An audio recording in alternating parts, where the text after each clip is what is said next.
Welcome back to Dave's Gone By, and I'm sure we've heard of people who work together. They're married, they're living together, but they also share the same job, which is kind of weird and interesting sometimes because a lot of people go to work to get away from their spouses, and then they come home and they've had all these experiences and things to do, and they come home and share that, and that way a marriage can go for years and years and years. But some people do what they do together. It becomes this lifelong thing, and when it's an artistic endeavor, I find that really interesting too. So my guests on tonight's program are folks who have done that musically and sometimes lyrically. I'm going to be talking to Michael Lydon and Ellen Mandel. They've been married for, actually I'm not sure how long, I'll ask them, but quite a few years now, and they've also been working together on musical projects and CDs and music for the theater for a while, and they've had quite interesting lives as well. So welcome to the Daverhood, Ellen and Michael. How you guys doing? Very good. Thank you for having us. Yeah, it's a pleasure. So how long have you guys been a twosome? Well, we're coming up on our 25th anniversary. Mit Mazel, mit Glück. Thank you. Very exciting. Do you have kids? Yes, we have a grown-up daughter who lives in California. With grandkids yet, or? Not yet. Maybe one day. Are you pushing her, or are you saying, we would never nag.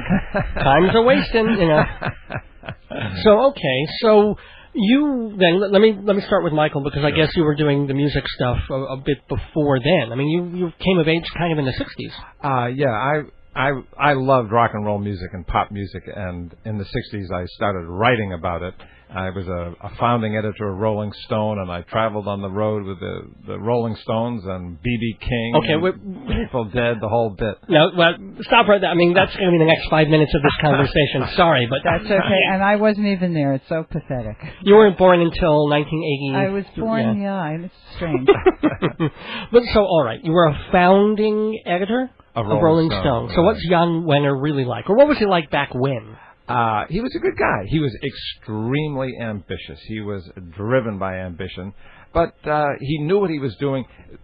I helped, no question. I was there as part of the original team, but Rolling Stone was Jan Wenner's baby from day one. He had the name, he had the whole idea, and he's followed it through. I was really involved with the paper for the first 7 or 8 issues, and then I wrote for them for a few years after that, but it's been a long time. But we had a wonderful fun. It was like, when I tell people now, it was like trying to start a website or trying to start a theater group. It was really a few kids, a few bucks upstairs in the attic of a printer who gave us the space free because he wanted to print the paper. Wow. And do you remember did you have like a list of the ethos, the rules, or the dreams of it? That you sat... Well, it was really out of the whole hippie thing, and it was really a response to the music. Jan and myself and the whole gang, we loved the Beatles. We thought they were important artists. We thought that Dylan was really saying something. We thought the Stones were saying something. So we wanted to respond. It was part of our and everybody's desire to be the fifth Beatle, to join the conversation, to get in there with them. There's like 8 fifth Beatles, aren't there? There's Klaus Bormann. There was Neil Innes for a moment. And it was like... There were many. Well, it was a way you thought that, as I remember it, the Beatles and the Dylan and the Stones were such exciting artists, and they were exactly our age, so you just felt you couldn't stand on the sidelines. You wanted to jump in, too, and they were encouraging you to jump in. He not busy being born is busy dying. Well, I don't want to be busy dying. I want to be busy born. So how could you get in there? How could you make your own contribution It was a challenge. I heard all those guys as a challenge to me personally to do my very best. Well, I'm going to stay a little while about writing for Rolling Stone. Do you remember your first piece that you wrote for them, Michael Lydon? Yes, it was a piece called Where's the Money from Monterey? Just a few months before, there had been the Monterey Pop concert, which had supposedly been for charity, and the money was going to go to do something. Well, in fact, the people who had done it, they hadn't stolen the money, but they didn't know what to do with it, so it was just sitting in the bank. Actually, then the secretary who worked for them at the time, she ran off with the money. Oh, really? Yeah. But I think some of it did end up with some music schools, and it was fun. But Jan wanted some investigative reporting in the very first issue, so that was my goal. Wow. So, still continuing with after you stopped with the founding process, you still wrote for them, and you said you followed the Beatles and Stones, not just not the Beatles, but I went on the whole 1969 Rolling Stones tour that ended at Altamont. So you were at Altamont. Yeah. It was. What didn't we see in the film "Gimme Shelter"? Or was that exactly the same? Gimme Shelter. You saw it. It was a strange, weird, ugly day, and it was really. It was sort of the reverse of Woodstock. Everyone hoped it would be a Woodstock, but deeper currents of destruction and real evil came out that day, no question. You felt it while you were there? Oh, absolutely. You could feel it happening. I mean, did you see any horrible... I mean, you obviously weren't up close to where the knife was going in. Well, I was on stage, and I saw at one point this big hulking Hell's Angel raising a pool cue above his head and just smashing it down. I couldn't see who it hit, but somehow there was this big spray of water, and you just felt it was as if he had crushed a jellyfish. It was awful. It was an ugly, ugly day. And was that day indicative of the way the tour was going at that point, or it just come out of nowhere? So that day, everything bad happened and the 60s were over? Well, no, but I think, I was a complete convinced hippie. I was into it. Love, peace, this is, music, this was it. But clearly in the human spirit there are deeper and darker countercurrents to all that.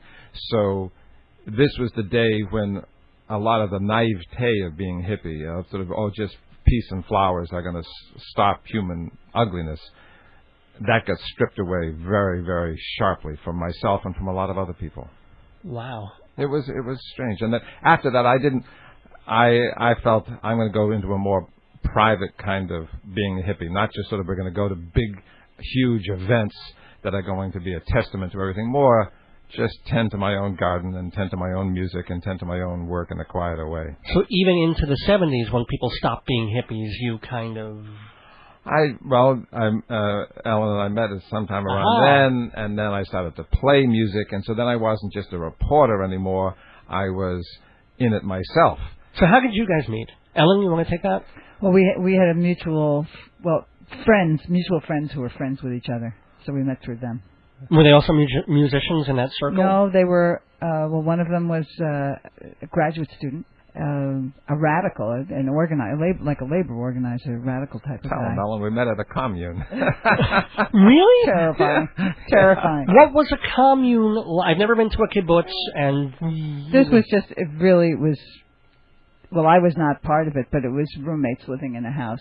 Oh, it's like the real world. But around a common purpose of political idealism and rock and roll and little pot smoked in the corners and stuff like that. It was nice. It was nice. Do you guys still indulge? Do you imbibe or no? No, a long time ago. And you're not winking, so we're not winking and we're awake.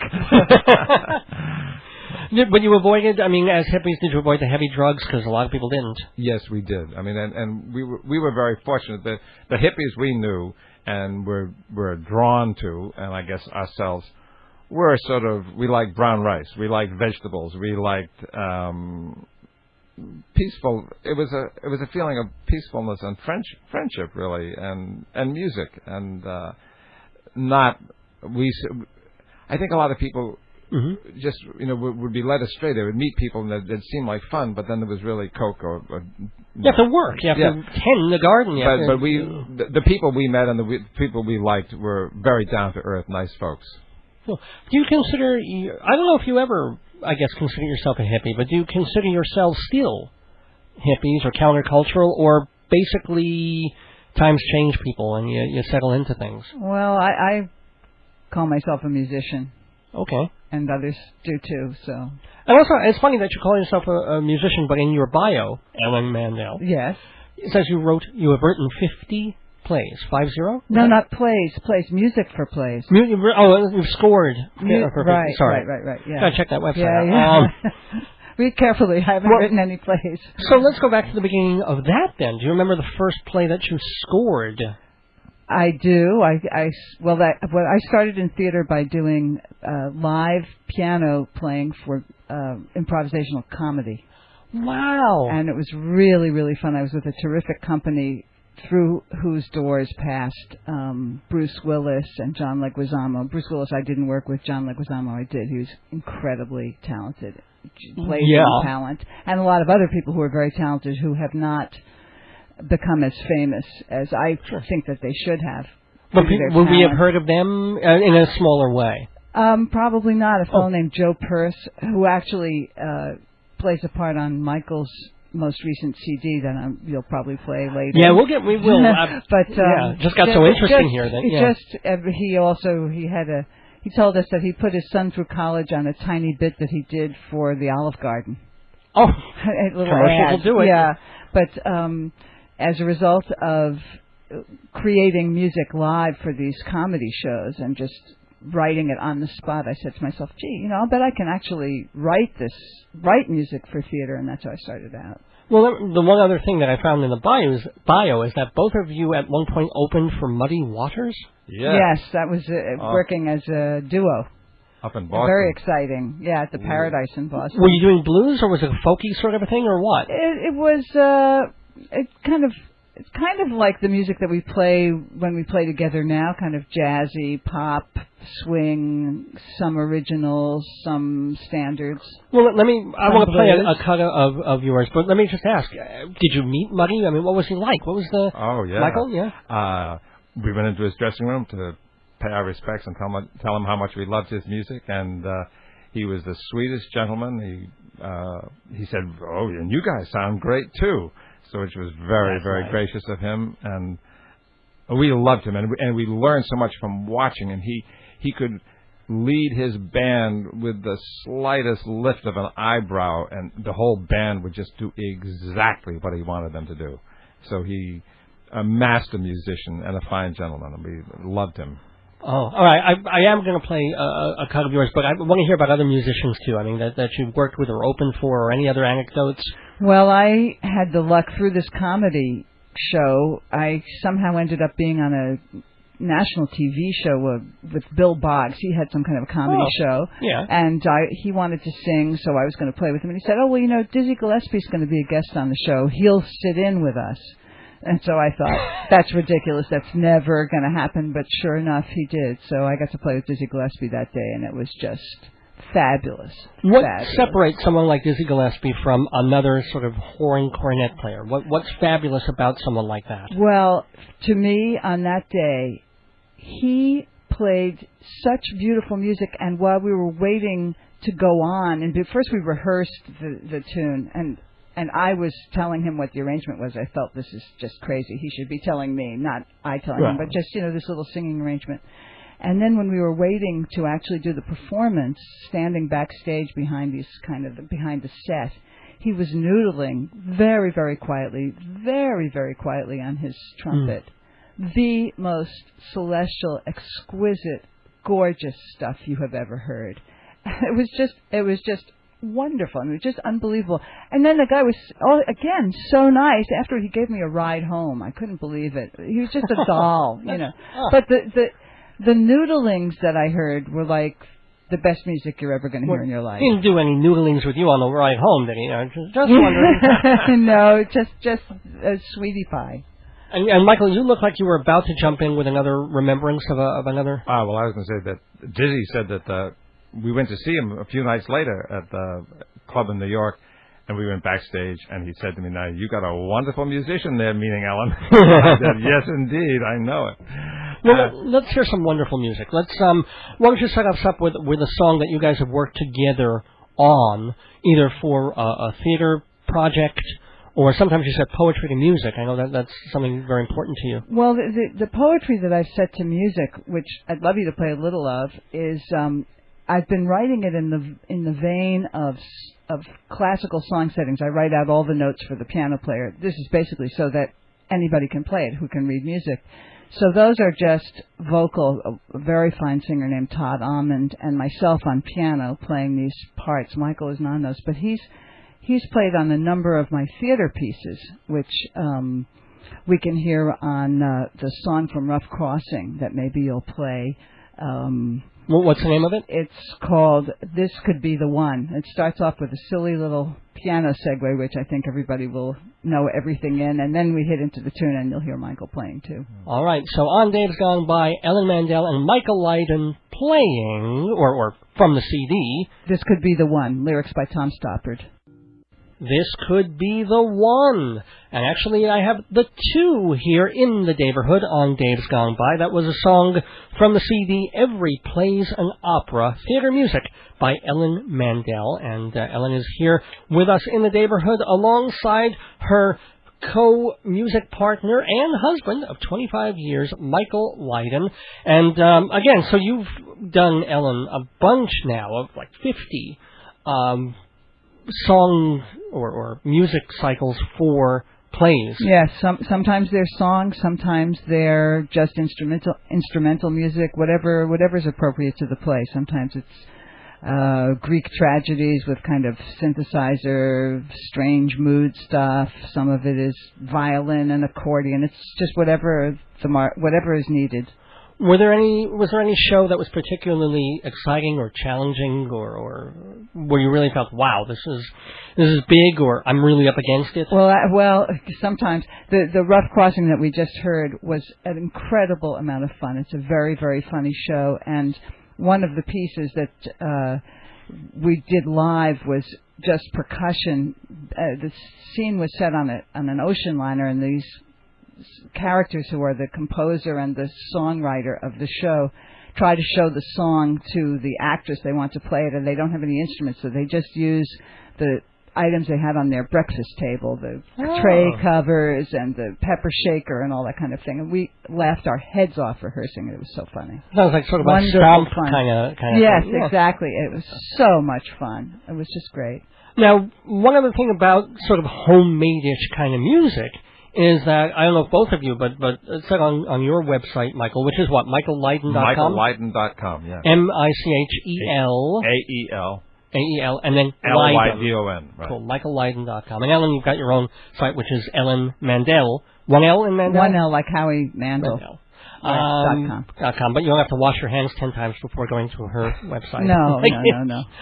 But you apparently busked, as it were. Yeah, I did. I played in a band and then solo in the New York subway system for 6 or 7 years.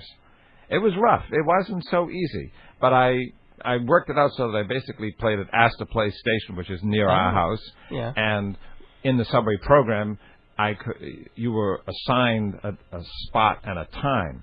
So it became sort of a stroll from my house to Astor Place, set up, play for a couple of hours, and go home. And I liked it, and I made friends and fans there, and I would hand out cards and get gigs, and people came to know me a little bit, because living in the neighborhood, a lot of our pals came through, and people I met there then would later come to clubs. I had a lot of fun. I also felt that I really honed my own personal style there, because even though I was playing in the subway, I used to think to myself, this is television, because this is anybody and everybody. This isn't playing to a cabaret audience or a college audience or this is anybody at all might come through. Just like when you're on television or when you're on radio now, anybody might be listening.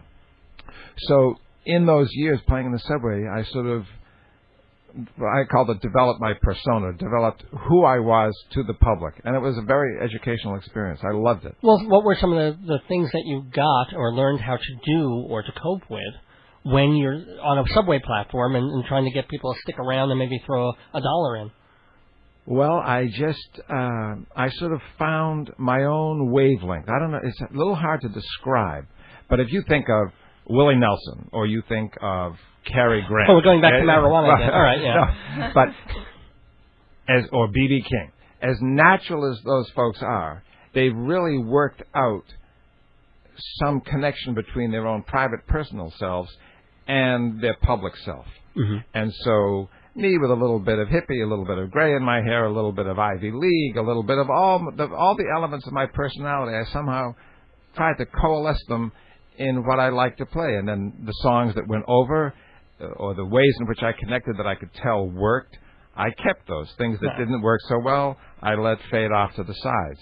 And the toughest thing was some other musicians who would try to poach in your spot. And I had some absolutely nose-to-nose, toe-to-toe battles to keep my spot. And that's really eventually what made it not worth it. I would get so riled up. You had to win. In that situation, when you were playing in the subway, if you lost, you became low man on the totem pole, and you couldn't. I had to fight for my spot, and it was very difficult and very unpleasant. No, you don't need a license or permission from the subway. You don't, MTA, but I did. There is the MTA does have a program, right? Yeah. Which sort of books you, and that was good. Being a totally freelance busker just out there, that was sort of a gypsy existence. That was. But you guys never did that together, did you? Or? No, I never went out because I'm a piano player, and to carry that would be a little carry tough. all that stuff. Yeah. And I've done a fair amount of playing in various restaurants and clubs and all that kind of thing, which is kind of the same, but always someplace there was a place. I'm going to go back to some other thing that I forgot to mention before, but again in the bio for Michael Lydon in a second, I sort of skirted over it when we were talking about the Beatles and Dylan and the Stones, but you followed the Stones, but you apparently interviewed at one point, a fairly early point, Paul McCartney and John Lennon. Yeah, I did in London in '66. You were there. Yeah, I wanted to get into that whole thing because you were living there. You were covering things from London. So again, what was the swinging '60s in London like? And then actually interviewing John and Paul when they were in the Beatles.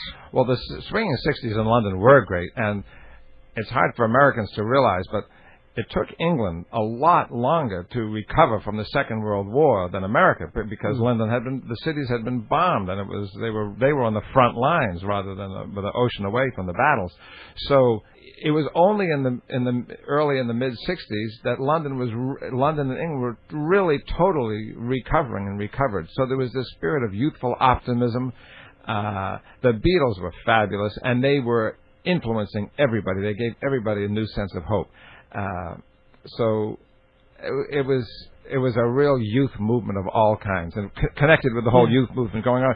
And John and Paul were great. They were very much the way I think people their personas did come through the media. John was sort of a little abrasive and cynical and quick-tongued and not about to please you unless he wanted to. Whereas Paul was extremely charming and knew how to pour oil on the waves and was a publicity man's dream. But they were both very nice and very intelligent and capable, and I felt flattered that they talked to me and treated me. Again, I got this feeling from them of, you're a guy, Michael, anything we're doing, you could do. So I got this challenge from them to be myself. Isn't your interview in that book, Flashbacks, that you wrote? That's right. I can't resist. Nice touch, yeah. Yes. Flashbacks by Michael Lydon. And that's out there. You'll find that on Amazon or by. Who was the publisher on that? Routledge. ROUTLEDGE.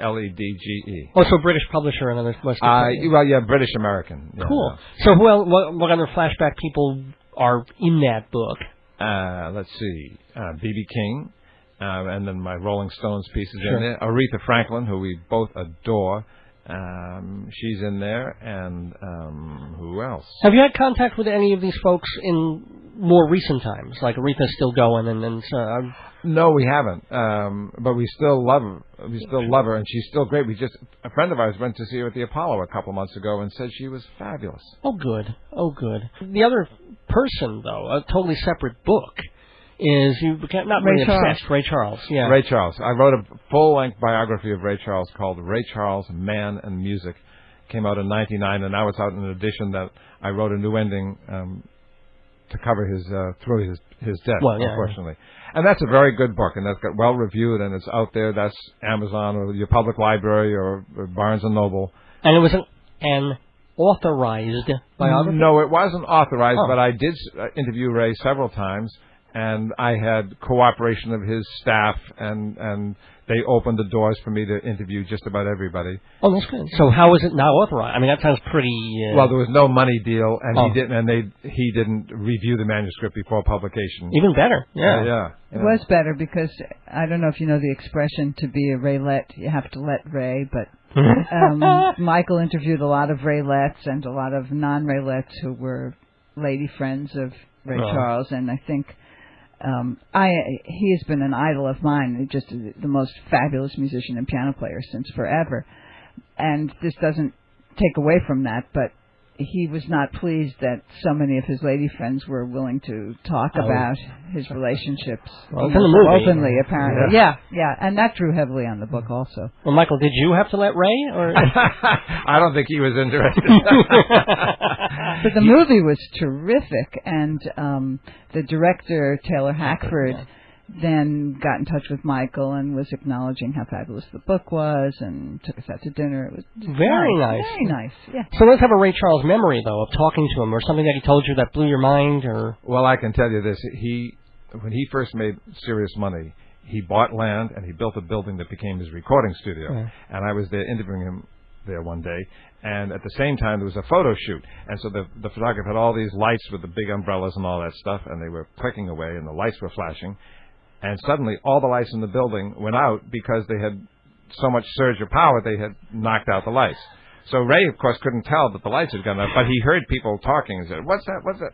Oh, and someone said, "The lights have gone out." Ray said, "Well, I'm the one who fixed that." He got up from where he was sitting, walked through this tangle of wires, into the control booth for the studio around the corner, just like in this radio station, opened up a utility closet, reached in, felt where the little door was where the fuse box was, felt down, felt one of the switches had gone out of place, flipped it back, the lights came on, he came back, and the studio and the photo session continued. Wow. He was the most intelligent human being I've ever met. He was truly brilliant. He really was a genius. Oh, my God. And active and impatient and lively and vital. He was like a force of nature. Interviewing him, he'd be rocking up and down his chair. He'd reach and grab you to laughing just to make a point. Wonderful man. Tough intellect. And Michael tells in the book things which I think to anybody who studied piano like I did, fascinating stuff about how he was blind and he was learning how to play classical piano.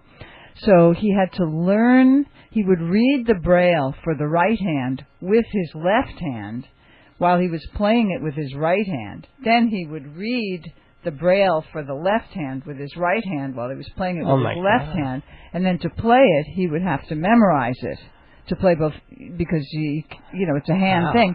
And the other incredible thing, many fascinating things in the book, but he would write the arrangements for his band. Of course, he's blind, so he had to dictate it.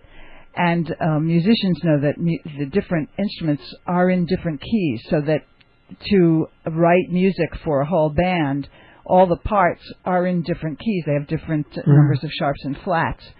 Many people, many composers and arrangers will write everything out all in one key and then fix it how it's supposed to be. He would dictate from his head in the appropriate keys for all the instruments. To me, that is absolutely mind-boggling. And never make a mistake. He would say he would never have to correct an arrangement. Once he had imagined it in his head, dictated it, that's the way it was. So he could hear all the instruments, and he could also relate to the fact that they were all in different keys, so that what's a D on the piano has to be an E on the tenor sax, and it has to be a B on the alto sax, and place those all in his head and line them all up, what's up and down. I mean, it's just that's fabulous. Yeah. And then on breaks from recording and working all this stuff out, play chess blind. Oh, come on. And beat the pants off everybody who came into the room. No, I'm not kidding. No, I know you're not kidding. That's just amazing. Yeah. He had a sets of chess men, and the white ones would have flat tops, and the black ones would have pointed tops, and he would just feel them in the dark and play, and he was a killer chess player. Fantastic. Remembering Ray Charles here with Michael Lydon and Ellen Mandel. Michael wrote the book Ray Charles, Man and Music, which is still available from Amazon. And again, to find out more about Michael and Ellen and their music and to get their CDs, first of all, you can go to one of their websites, or both of them, ellenmandel.com, Mandel with one L, Michael Lydon, Lydon.com, or some of their CDs aren't available on those sites, so you might have to go to Amazon or CD Baby. So you might as well tell us also about a couple of the CDs that you guys have. Go ahead, Al. Well, something I'm very excited about is songs that I've been writing based on E. Cummings poetry. I've always loved E. Cummings poetry, and a friend of ours who sings, actually a tenor, sings in the San Francisco Opera Chorus, sent me 4 of his poems at one point to set to music. He wanted to do a recital, and I got started with that, and it really took off nicely for me. He loved what I did, and I was very excited. So I've written now 18 settings of E. Cummings poems. One of my CDs is all E. Cummings poems. It's called A Wind Has Blown the Rain Away, which is the title of one of Cummings's poems. And if we have time to play it, there are one of the most famous poems that he wrote is called Buffalo Bill's Defunct. And I've written a song based on that. Maybe we'll play it over the radio now. Yeah, Buffalo Bill's defunct, but we're still here. Good. Good. Yes, we're hoping. Playing a composition with words by E. Cummings, music by Ellen Mandel, and there's vocals to this by Todd Allman. And the vocals are Todd Allman, yeah. Here we go with a little E. Cummings. Hi, I'm Michael Lydon. And I'm Ellen Mandel. And we're in the Daverhood of Dave's Gone By on radio station WGBB. Welcome back to Dave's Gone By. We're getting musical and having so much fun with history and memories of music, as well as new music being composed by Michael Lydon and Ellen Mandel. It's been wonderful to have them here. I've got about 400 questions and only time for a couple more. But I want to go back to Michael again, looking just through your amazing bio and the fact that you were part of the whole 60s and 70s scene and writing not only for Rolling Stone, but for Newsweek. You were a correspondent at one point? Yes, I was, but yeah. So you were covering, if not directly involved, with the civil rights movement? That's right. Well, that was for the Boston Globe. In the 60s, for me, the hippie stuff and sort of peace and love was a parallel thing with the civil rights movement. The Stokely Carmichael, Bob Moses, John Lewis. These were fellows just like the Beatles and Stones, guys exactly my age, big ideas, passionate belief in what they were doing, amazing ability to communicate their passion, and I loved it. The idea of freedom now, of one man, one vote, stand up, respect yourself. I'm an Irish American, not an African American, but all those ideas I could translate into myself. Just like Bob Dylan inspired me, Martin Luther King inspired me to grow into the person that I really could be, to stand up for myself. Curtis Mayfield, wonderful composer, Keep on Pushing, I'm So Proud. I internalized that and took it over for myself. Yeah, I'm going to do the same damn thing. Were you at the March on Washington, or were you? No, I wasn't. I was working that summer in a newspaper in Dayton, Ohio, but the preparations in Dayton to go to the march became my beat, and a couple of ministers told me, well, we're only going because you've been calling us up and asking why aren't you going, that we got shamed into going. Good for you. Yeah. I'm sorry to sidetrack, but again, we talk about the Beatles and we talk about the Stones, and you mentioned my favorite singer-songwriter of all time. No offense to you guys. You're somewhere on the list, I guess, but Bob Dylan, have you ever brushed with him, talked with him, anything? No. We went to a bunch of his concerts in '74, which were fabulous.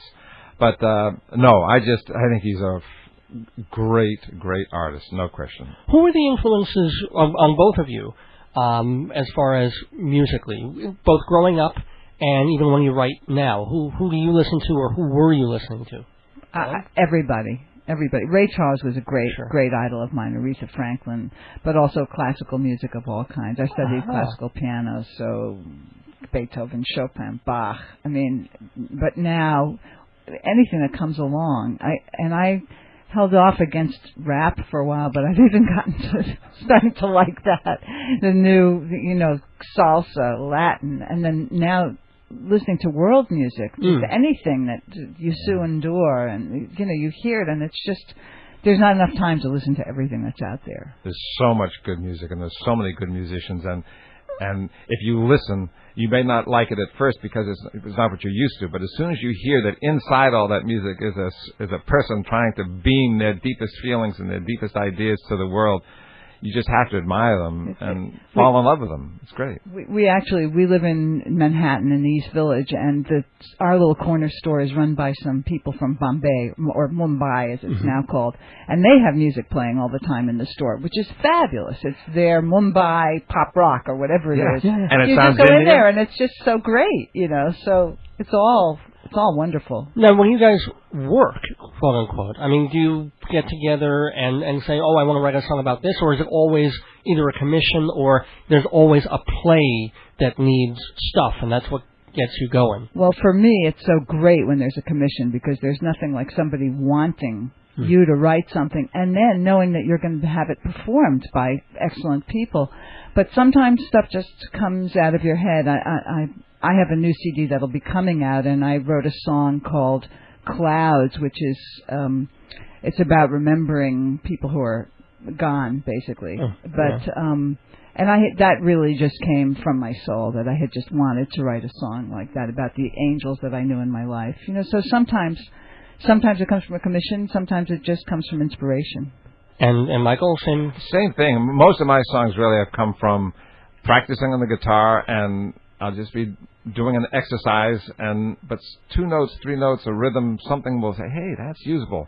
A lot of those go no further, but some of those grow into songs, and that's wonderful moments. I just thank God for them. How do you work it out, though, as a couple? Let's say you're working on something, one of you, and you kind of want to do it alone, and then the other one's tromping around the house and hears you, and can you say to that person, no, this is my song, I'll have you sing on something else? I think we're very good about that. Michael is, when I'm writing like one of my coming songs, which is just kind of my thing, he's the first person to hear it, and as it's coming together, I'm always hoping he's going to hear something and go like, oh, that sounds good, honey. What's that? And I go like, I don't know what it is. I don't want to let the cat out of the bag, but it's a major part, and a lot of good ideas come from hearing each other. It really does, and for me, often I'm writing at my desk, and Ellen's piano music is wafting from the next room, and it's a great, great pleasure. I think we both inspire each other, and I know that I learn a heck of a lot from this gal. Well, he says that about my piano music, but I have to say that I was working on Medea, the play Medea, which is a very, very dark play, and the director who I adore to work with, Eve Adamson. Formerly from Cocktail Rep. That's and now right, from the what are they called? Cocktail Rep, and now she's working with the Phoenix. Phoenix, right. Yeah, and I'm working with them. I've worked with her there, too. But working this Medea, we had long, maybe 8, 9, 10-minute scenes that I was underscoring with synthesizer. And there, when Medea is calling the dark spirits up from below the earth, it's kind of creepy and strange. And so Michael was like, well, this isn't the usual beautiful music wafting. It'd be him, woo. Our daughter was home at that time, and we were both sort of huddling in the bedroom like, what is this strange stuff coming out of Ellen? She's like, Mommy and Daddy are having weird sex tonight. Speaking of which, 25 years, is that what keeps it together? Is that you're connected? I for myself, it's the greatest blessing in the world to have met this beautiful, darling girl, I can tell you. We're very lucky. We're very lucky. Very lucky if you meet somebody that you can get along with and have fun in all different arenas, and we won't go into details. Please do. It's Sunday night. We can say anything. We can say anything. And involves handcuffs, doesn't it? And at times, taser guns. There's just no holds barred, so to speak. Good for you. But it's nice, and if you can still, we just enjoy talking over everything, and it's just very, very lucky. When you first met, was it like love at first sight? Yes, it was, and actually, we've got a song, Dave. Gee, wow! Isn't that serendipitous? Here's my song. We both sing on it. Love at First Sight. Love at First Sight with Ellen Mandel, Michael Lydon. Please go to their websites. I want to thank you guys so much for being in the Daverhood. It's been an absolute pleasure. Thank you for letting us in. It's been really fun. It's been Love at First Sight with me and you guys, too. Absolutely. Here we go with the title track from Love at First Sight.